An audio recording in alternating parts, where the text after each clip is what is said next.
Right, my first question. What is the most important aspect of a chessboard for the blind or visually impaired? Well, it's got to have certain features. I've got to be able to tell which are the white squares and which are the black squares. And so, as you can see on this board, the blacks, and this is the normal convention, the black squares or dark squares are higher than the white squares. And then the other big thing is I've got to be able to feel the board, feel the pieces without knocking them over. So there's got to be a peg on the bottom of each piece, and like that, and it's got to slot into a hole, so each square has a hole, and so as I put that piece into the hole I can feel and not knock it over. So it stays stable.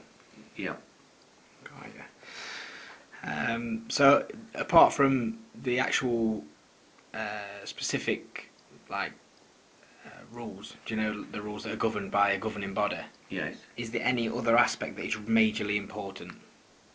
Like, okay, what about the texture or feel of the board? Is that important? It doesn't come within the rules, but it's very important to me and to blind players. I like to feel a nice smooth board. I think the feel of smooth polished wood is rather nice, and I like to be able to feel a nice polished smooth board. This isn't as nice and smooth as I would ideally like, but it's not too bad. The texture does actually play quite well for your own personal. It's not Yeah. a major thing in the function of the board, but Mm. it's for personal use. It's like a football boot. Yeah, If it don't fit right, then it does its function, but it's not really comfortable. that's right.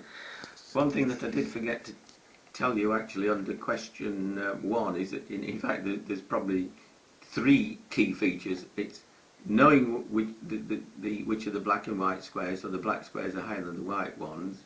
It's having holes in each square so that the pieces don't get knocked over, but it's being able to distinguish between the black and the white pieces. But yeah, And so the convention is that the black pieces or the dark pieces have a little spike at the top, so I can see, I can feel that all those black pieces have got a little spike and the white pieces haven't, so I can distinguish. So that's a very important aspect as well.